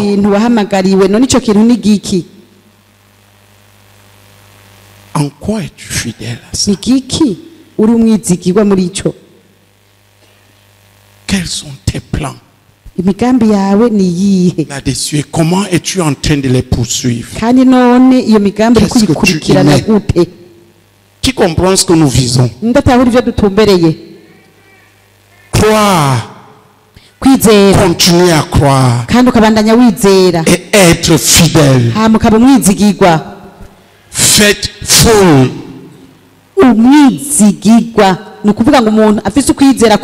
Si je divise le mot en deux, il y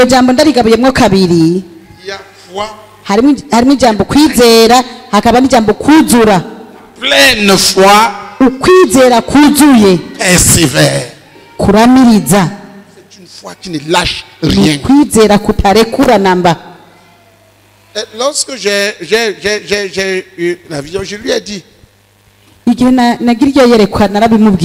ça dit une simple chose. Ça veut dire il doit interpréter la vision de la conquête des âmes que son père a pour la Chine. Il doit porter ça. Il y a beaucoup parmi vous qui doivent finir là-bas.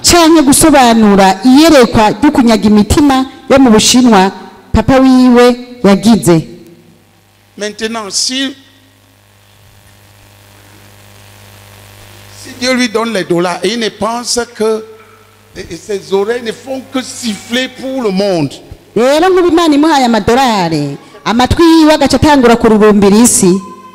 Chose, fixe-toi et réalise-la. ondeke hanyuma ubishitse. Qui es-tu? Urinde. Que dois-tu faire? Kandi utegereza gukora iki? Écris. Byandike. Écris. Andika. Quelle est ta tâche? Gikorwa cyawe ni ikihe? Écris. Byandike. Et comme tu écris comme ça, kandi rero niwamara kubyandika, c'est fini aujourd'hui. Uyu munsi biza kuba birangiye. Tu te tiens là. Tu fais tout en vue de cela. Ikintu cyose ukora uzoca ugikora utumbereye ivyo. Et qui comprend ce que je suis en train de dire? Une chose. Ikintu kimwe. Et tu montes. Kandi ukaduga. Tu donnes le meilleur de toi-même. Ugatanga ivyiza vyiza vyo muri wewe. Tu utilises tout le reste pour ça. Ibindi byose ukabikoresha kubw'ivyo. Tu te consacres à Dieu pour ça. Imana kubw'ivyo. Tu te perfectionnes pour ça. Ukihingura tu te développes pour ça. Tu t'entraînes pour ça. Ukimenyereza kubw'ivyo. Par exemple, ce qu'il dit, c'est des gens dont j'ai besoin, mais qui sont tellement éparpillés et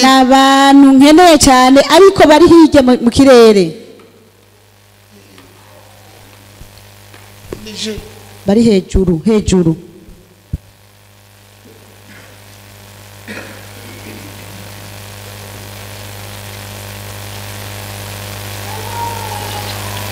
Et qui fuient la consécration. Kandi bagahunga ukwiyegura. Parce qu'ils aiment la douceur des palais. Kuko bikundira uburyohe bw'isi.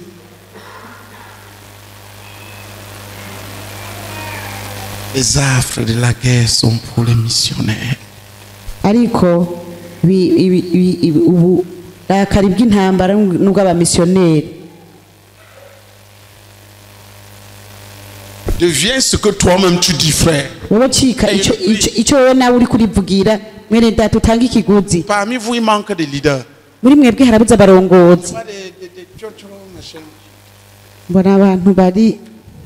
Je veux des gens dans la louange qui peuvent vivre à côté de moi et ne pas mourir. Certains d'entre vous ont des vies que s'ils restent à côté de moi, si on ne prie pas pour eux, Dieu va les enlever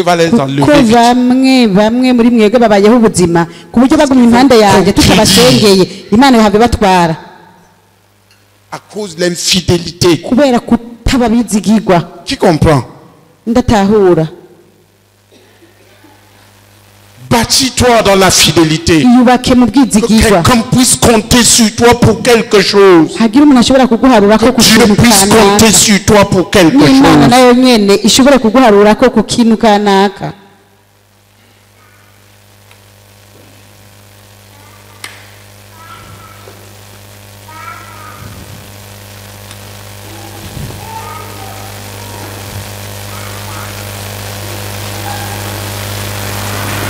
Pouvons-nous compter sur toi?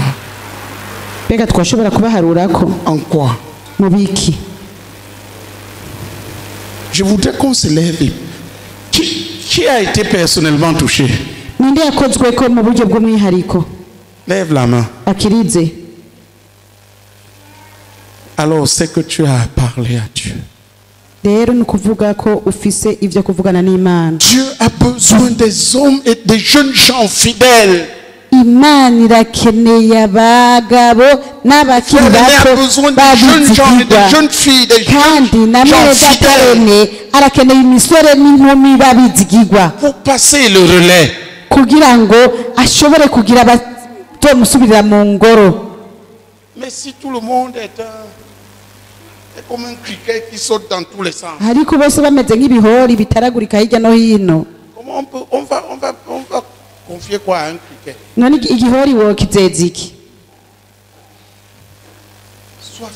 Sois fidèle à Dieu pour quelque chose.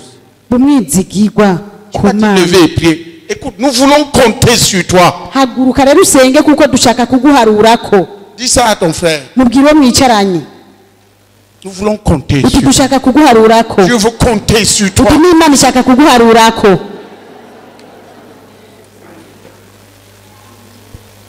S'il vous plaît, les enfants. Je voudrais que vous sachiez que si tu mets l'infidélité dans ta vie, tu n'auras jamais accès au grand plan de Dieu. Prenez Jacques. Si quelqu'un demande quelque chose à Dieu, qu'il croit. Parce que ceux qui ne croient pas sont comme les vagues. Ils vont d'un côté, tantôt de l'autre. Quand tel homme ne s'imagine pas, il recevra quelque chose. C'est une vie terrifiante. Vivre une vie telle que Dieu ne peut rien te donner de grand. Il ne peut pas confier un grand plan entre tes mains. Si tu crois ce que Dieu veut que tu sois, lève-toi, conquiers-le.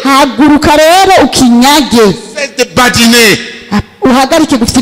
Élimine tout ce qui ne te permet pas d'arriver là. Apprends tout ce que tu dois apprendre pour y arriver. Et deviens grand. Et deviens grand. Et deviens grand. Ne sois pas un incrédule qui balade dans tous les...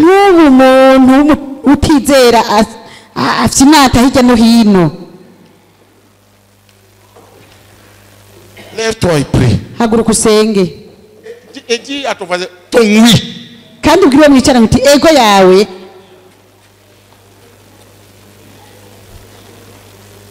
Ton oui.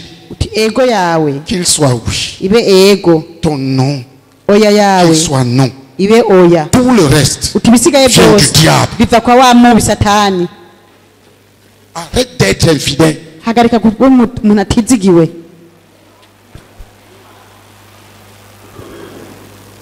Te lever et prier. Ceux qui veulent prier, et parle à Dieu ce soir. Fixe-toi sur ce qu'il t'a mis à cœur de devenir. C'est ton affaire. Deviens cette personne. Élimine tout ce qui va te disperser. Il y a des gens qui passent juste la vie pour être bien. Allez toucher tout ce qui est bien. Non. Tu es un missionnaire. Tu as quelque chose à être et quelque chose à faire. Concentre-toi là-dessus. Prions ensemble.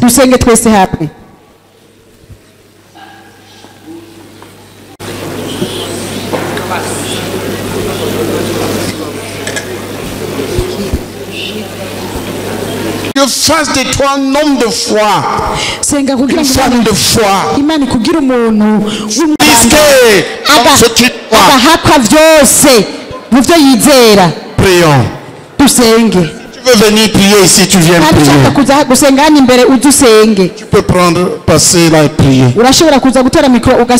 Data mwizina rya Yesu Kristo, data ndagutakambye, data ndakwinginze, data tugendere mwizina rya Yesu Kristo, data tugendere ugende umwe wese papa, uduhinde abantu papa bizera mwizina rya Yesu Kristo, buzuye ukwizera papa, buzuye ukwizera papa mwizina rya Yesu Kristo, badahindagurika mwizina rya Yesu Kristo, data ndagutakambye, data ungendere papa, data umpinde papa mwizina rya Yesu Kristo, uwizera papa dahindagurika papa, ndakwingize papa mwizina rya Yesu Kristo, urakoze data, amen. Ndasenze ungenderere ubuzima bwanje bwawe, umpindure ushobora guharura kosenya. Fais de moi cet homme sur qui tu peux compter, mon Dieu, sur qui le feu de Dieu peut compter, sur qui, Seigneur, mon dirigeant peut compter. Fais de moi cet homme, Seigneur, sur qui, Seigneur, tu tu peux compter. Je prie, Seigneur, accorde-moi de risquer tout ce que je dois risquer, de perdre tout ce que je dois perdre. Seigneur, que je te croie, et que je te croie, et que je sois fidèle, fidèle jusqu'à la mort. Fidèle, fidèle, Seigneur, fidèle comme tu es, fidèle comme toi tu es fidèle. Je prie, Seigneur, visite-moi ce soir, visite chacun d'entre nous ce soir. Oh, que chacun, Seigneur, risque sa vie pour te croire. Que nous lâchons, Seigneur, que nous lâchons les idoles, que nous lâchons, Seigneur, les craintes de l'avenir. Seigneur, visite cette génération, Seigneur, visite-nous ce soir. Et que, Seigneur, un jour nous vous lèvons. Oh, Seigneur, surtout dans notre ministère, au nom de Jésus. Amen. Amen. Lève-toi et dis, Père, je crois que tu veux que je sois ceci et que je fasse ceci que pour ta gloire. Uvuga uti data ndizera kushaka iki kandi nkora iki kubw'icubahiro cyawe. Dis-le toi-même. Bivuge wenyine uvyivugire.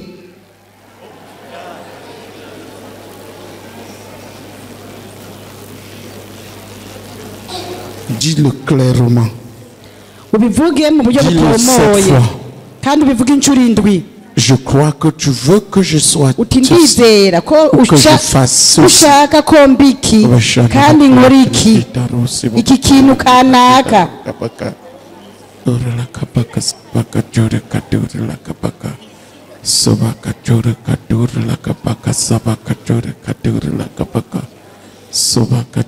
Prions pour que Dieu amène chaque personne dans la CMCI. À discerner clairement qui il doit être et ce qu'il doit faire en Christ.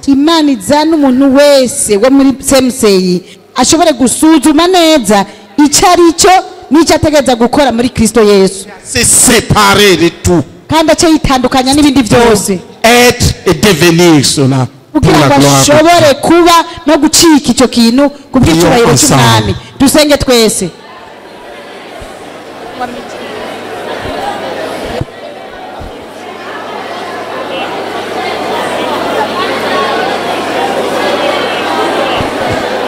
De payer tout le prix qu'il faudra iguhezagize kuzotanga ibiguzi byose bizogusaba et faire ce qu'il t'a destiné à être et à faire pour sa gloire. Icyo Imana yagutegekanirije kuba no gukora. Prions ensemble. Kubw'icyubahiro cyayo dusenge.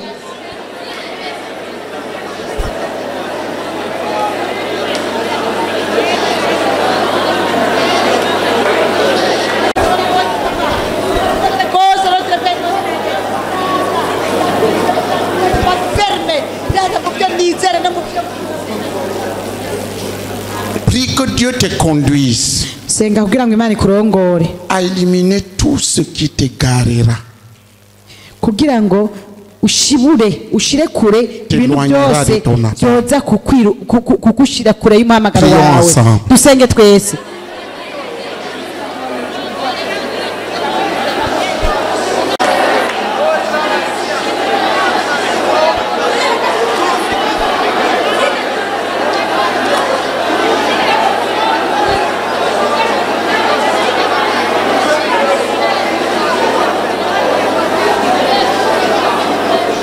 Amen.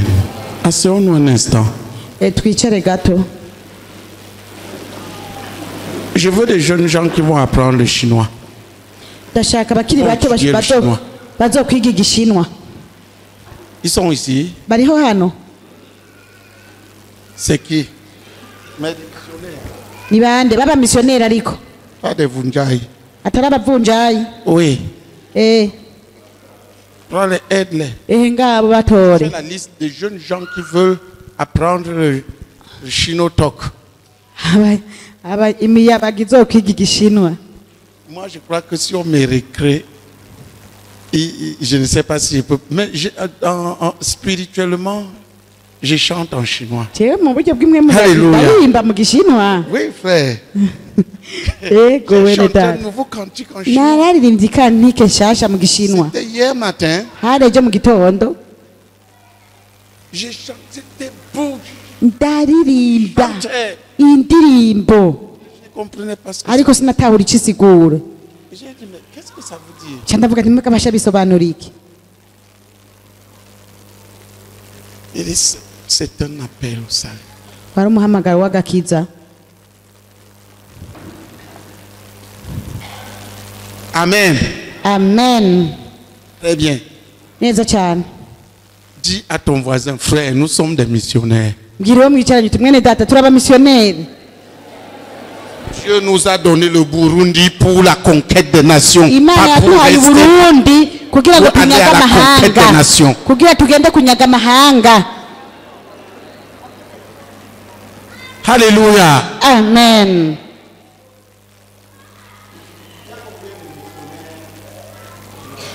Baba missionnaire b'abashinwa dusanze ari bangahe? Ni babiri? Nta wundi?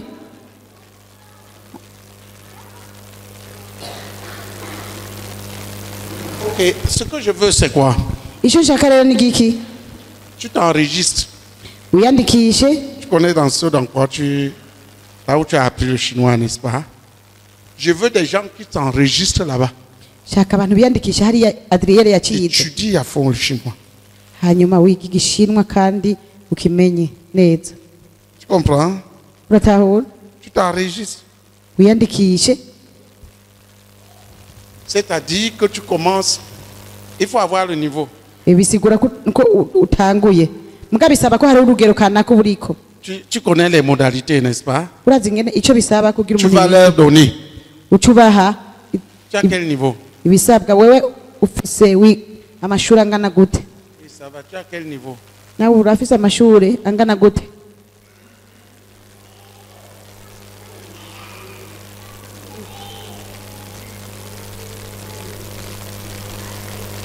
L'université des Grands Lacs, c'est dans quel pays?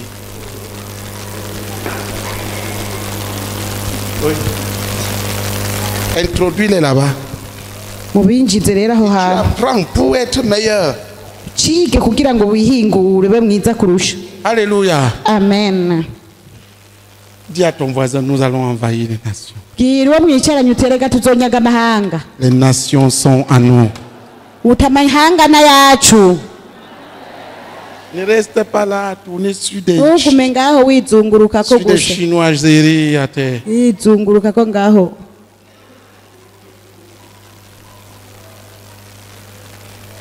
Je veux des fils, frères. Amen. Amen. Fidèles. Fidèles. Fidèles. Ton oui est oui. Ego yawe ibari ego. Non. Oya yawe ibari oya. Ceux qui viennent à gauche à droite du diable, tu mets ça de côté. Ibindi byose biva hirya no hino nivyo kwa Satani. Ton oui c'est oui.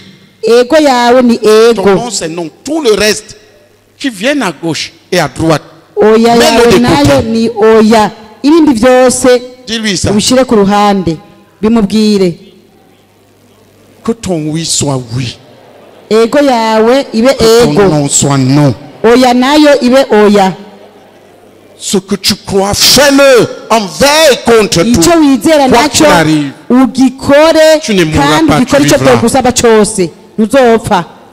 Ne dis pas je ne peux pas, tu peux. Je peux vous dire une chose. C'est les faibles qui sont forts. Est-ce que vous comprenez?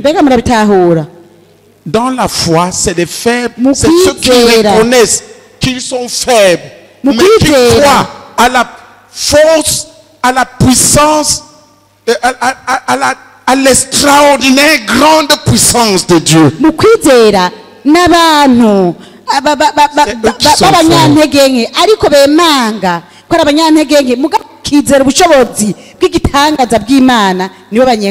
Je suis une de ces personnes.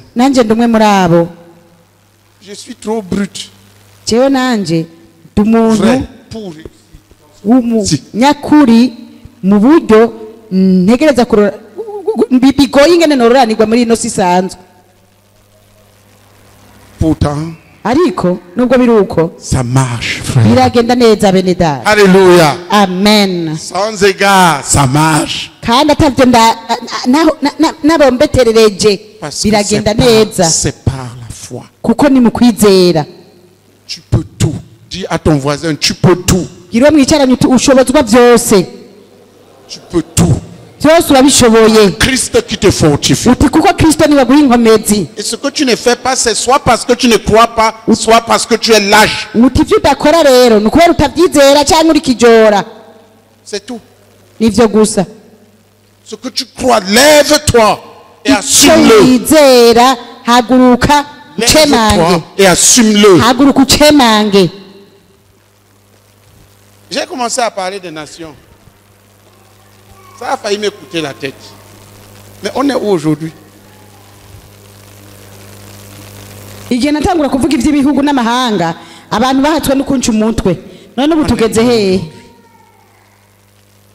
Ne sois pas un petit rat qui creuse la terre. Nuba akantu k'imbeba gusa kaguma kimba mwivu.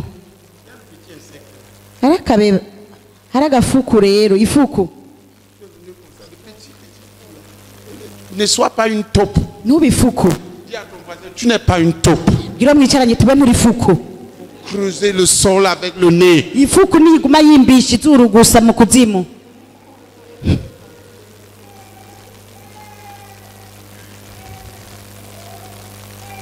Toi, regarde les champs qui blanchissent. Haguruka urabe imirima yeze. L'horizon.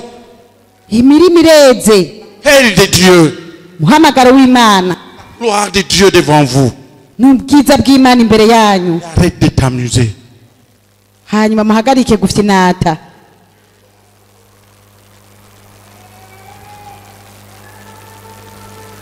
Aujourd'hui, c'est ton appel à la consécration. Uno musi n'umuhamagaro wawe wo kwiyegura. Alléluia. Amen. Voisin, aujourd'hui là. Mbwira uwo mwicaranye ati uyu munsi. Aujourd'hui. Ati uyu munsi.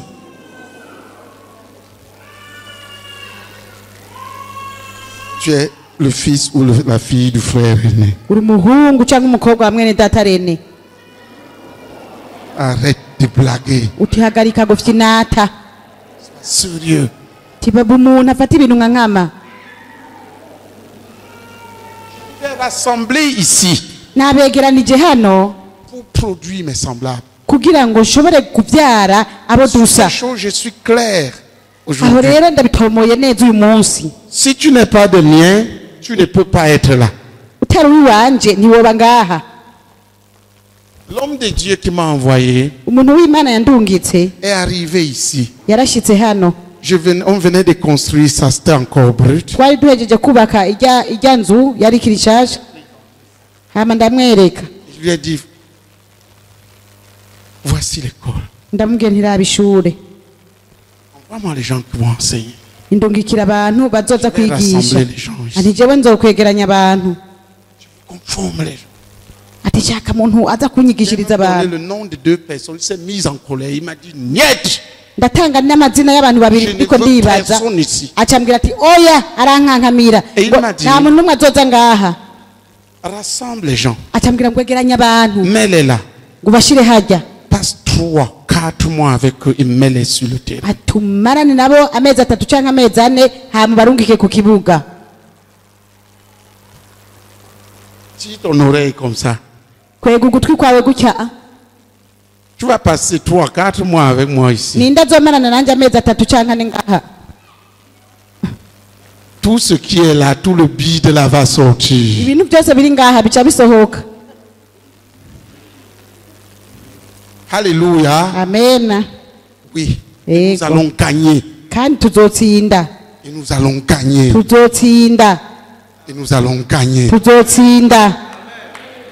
Et nous sommes en train de gagner. Kandi n'ubu turiko turatsinda. On m'a demandé à... J'étais à Koumé. Barambajije hari ikume. Comment tu tiens l'école? Je leur ai dit ce que l'homme de Dieu m'a dit. Ngo none wowe ishure ngo ubigenda gute? Nje ndababwira ibyo umuntu w'Imana yari yarambwiye. Il dit, j'amène les gens. Nzana abantu. On vit. Tukabana. C'est ce qu'on m'a dit. Pourquoi je t'amène ici? Demande à ton voisin pourquoi tu es ici. Pourquoi on t'a appelé ici?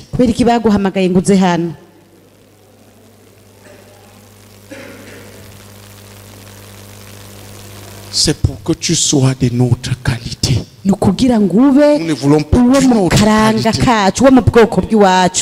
ntidushaka kubyara abantu b'ibyagwa une fille du frère aîné. Dushaka umukobwa muhungu mwene dataremye possibilité qui t'est donnée pour servir dans ce ministère. Konyene yaguhaye kugira ngo ushobore kuba umusuku muri kino gikorwa. Et avec le temps je me suis rendu compte que Dieu est tout ce que l'on fait pour essayer de mélanger. Dieu va le frapper. Uko umwanya ugenda niko nabonye yuko Imana yanka ikintu cyo tugaragaza gukora kugira ngo uzane uruvange kandi Imana irangiza kiranduye. Frère Théodore est venu ici. Mwene data Théodore yaraje hano. Sans le savoir, il a dit presque la même chose que le frère Zach avait. Atanabizi yaciye avuga nka bya bindi nyene mwene data Zach yari yaravuze. Il m'a dit Enone, j'aime tes gens. Yambwiye ngo Enone ndakunda abantu bawe. Parce qu'ils courent vite. Ngo kuko ngo bariruka n'ingoga. Il y avait l'un qui me dérangeait. Hari umuntu yari karangora. Il m'a dit laisse celui-là. Acambwira ngo uyo mureke. Forme d'autres. Ngo igisha abandi.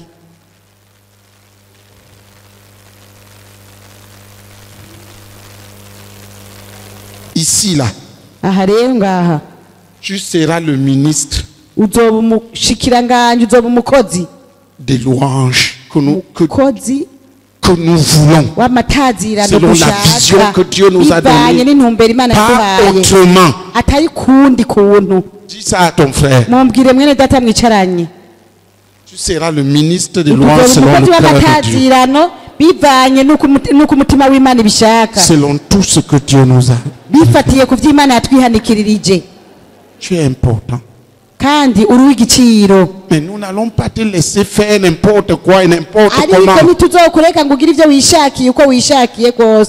Dis-le lui. Mais nous n'allons pas te faire n'importe quoi. Tu dois être de notre qualité.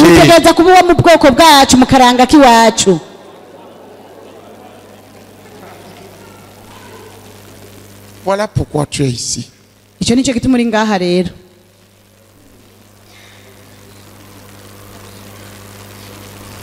Nous sommes des missionnaires. Nous travaillons tous pour la conquête des nations. Et je voudrais que vous preniez conscience. Tout ce que Dieu est en train de faire à Bujumbura et au Burundi, il pose ce qui va être fait dans les nations. Et je ne suis pas en train de blaguer.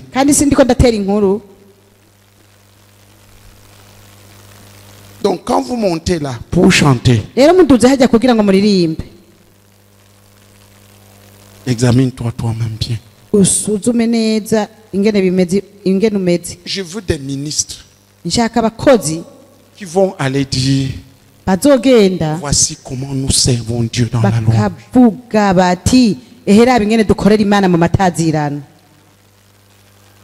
Qui vont aller s'aimer des imbécilités.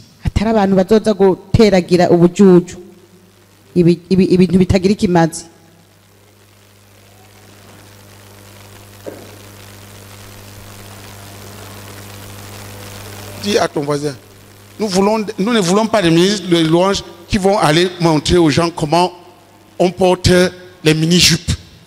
Ou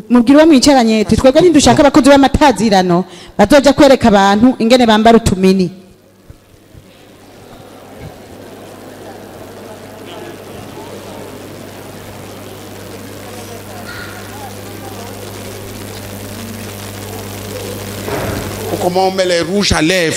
Maximum. Si c'est ça que tu veux, tu n'es pas de notre qualité. Tu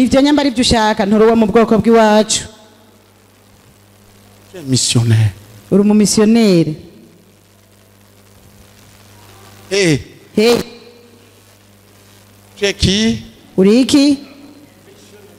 Missionnaire. Uri umumisiyoneri. Trois en route. Nitwahurira mu ibarabara. Tu as mis le rouge ici, le vert là. Nkasanga ngaha wahatu. Aha ngasanga wahatukuje naho washize icyatsi kibisi. Imaginez, je croise. Sinkibuke sinakumenye.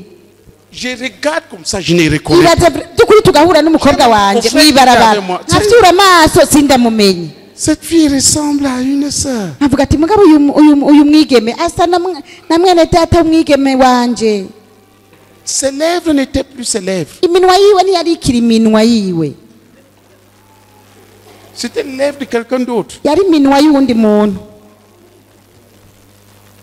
Ces lèvres que je connais, iminwa yiwe je nari nsanzwe nzi. ce n'est pas ça que je voyais. Siye nabona. Je voyais quelque chose qui ressemble à quelqu'un que je connais. Nabona ibintu bisa n'umuntu nzi. Alors comme je la regardais beaucoup, j'étais étonné. Je ne savais pas que c'est elle. Kandi rero kubanda kuba ndamwitegereza ntangaye sinari nzi ko ari nawe. Elle me l'a quitté, elle est venue. Akaguma hungabana acarahe baraza kunyene aranyiyereka cyandavuga ati donc c'est toi. Rero urumva ni wewe sinihenze. Écoute, quand tu as mis les lèvres d'un autre, umve basha ushize ko iminwa y'uwundi muntu. Tu as mis la peau d'un autre. Ugashira ko urukoba rw'uwundi muntu. Les cheveux d'un autre. Imishatsi y'uwundi muntu. Les ongles d'un autre. Arazu wundi muntu. Quand Jésus va venir chercher, comment il va te reconnaître? Comment? Ni gute? Donc dis ça, demande ça à ton voisin. Si tes yeux deviennent les yeux d'un autre, tes lèvres, les lèvres d'un autre, les ongles d'un autre, tes cheveux, les cheveux d'un autre. Quand Jésus viendra chez tes cheveux, est-ce qu'il va te reconnaître?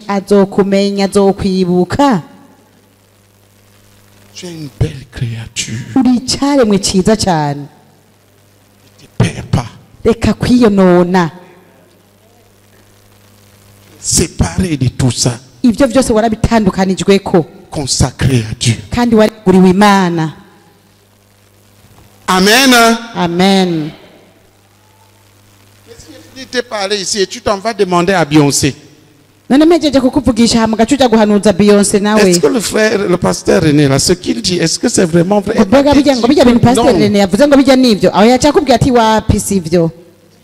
Pas demander à Beyoncé. Que le frère René dit est bon. Il va te dire que c'est mauvais. Aucune Beyoncé ne va te dire que c'est vrai.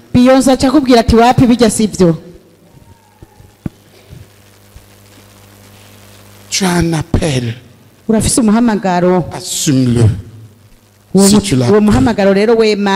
Amen. Amen. Gloire à Jésus. Hey les enfants. Dis-lui bonsoir. Et bienvenue dans le four.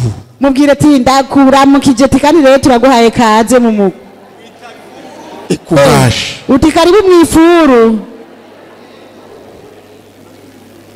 Bien, maintenant, je vais vous dire ce que nous allons faire. Je veux que tout le monde soit là. S'il vous plaît, ne vous dispersez pas.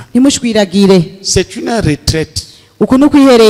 Ce n'est pas une réunion à laquelle tu es appelé à participer. C'est une retraite. C'est-à-dire tu quittes chez toi, tu quittes tout et tu viens là.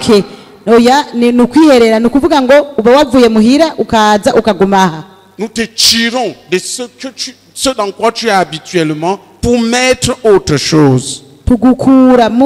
C'est pour ça qu'il ne faut pas se disperser.